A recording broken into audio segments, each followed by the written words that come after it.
The Buddha's mindfulness is not passive watching, it's active work. There's a long sutta on the topic of mindfulness called the Satipatthana Sutta. Many people assume that because it's so long, it's a full description of mindfulness practice. The Buddha starts out with a statement of the full formula, what it means to establish mindfulness. You focus on the body in and of itself, ardent, alert, mindful, putting aside greed and distress with reference to the world. Then you do the same with feelings in and of themselves, the mind in and of itself, mental qualities in and of themselves.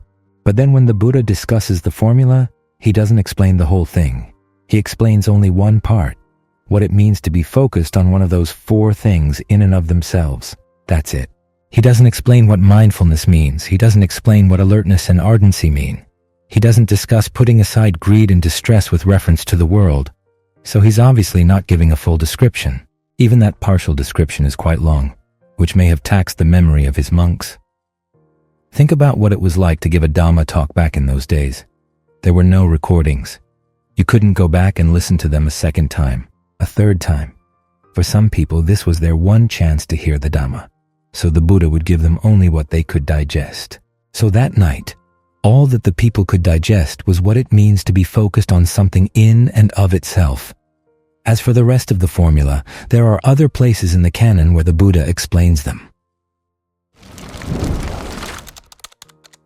But because the sutta is assumed to be the full explanation of mindfulness practice, it's given rise to a lot of misunderstandings.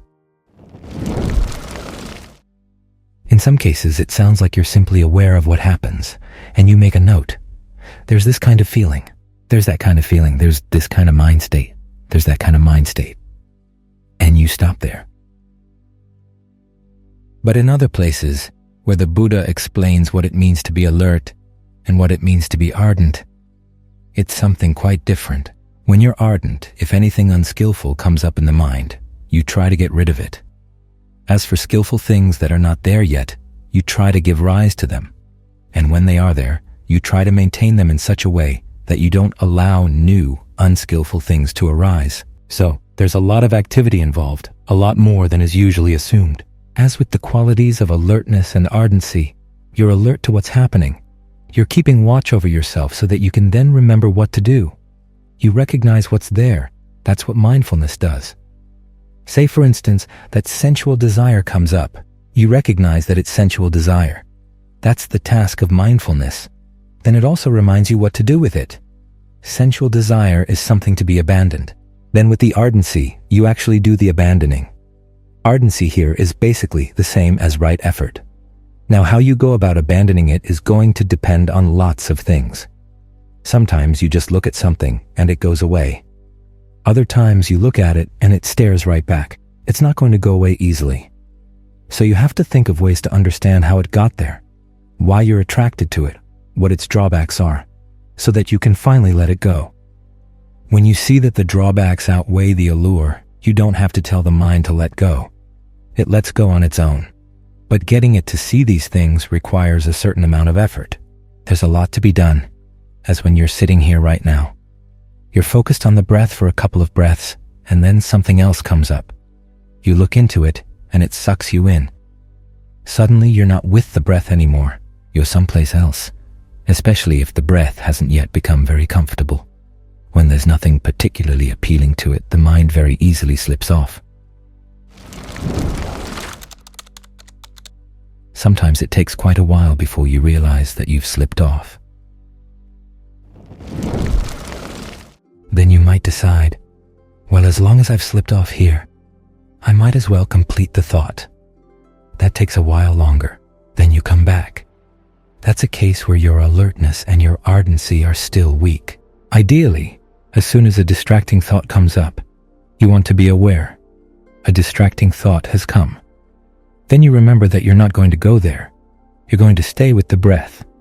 Then you do your best not to get interested in the thought, and to get more interested in the way you're breathing. It's good to realize that there are these distracting thoughts that are beginning to stir around inside before they take over. Try your best to breathe in a way that's interesting, a way that feels good. Think of it feeling good in different parts of the body. You're breathing through the nose, You're breathing through the eyes. You're breathing through the ears. You're breathing through your tailbone. Play with the breath in this way. That's how you can use your ardency to get past that particular distraction. Then you have to stay alert, because other distractions are going to come up.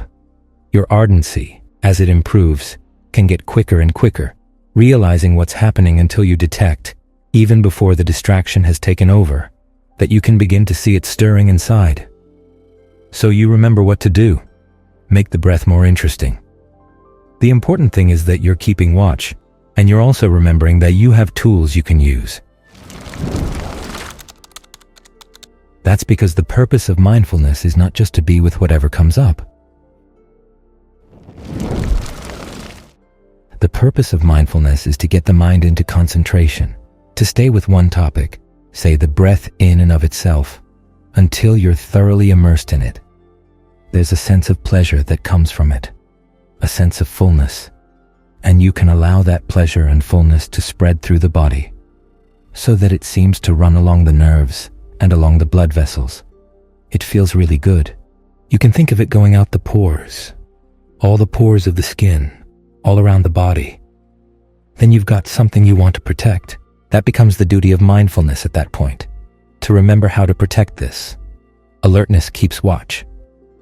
Any little tiny thought that begins to form, even before you can recognize it as a thought, it's just a little stirring of energy in the boundary between what's a physical event and a mental event. You realize that if you allow it to become a little knot, a little node, thoughts could gather around it. So you zap it. Think of that good breath energy just going right through and scattering the knot. An image you might want to use is of a spider on its web.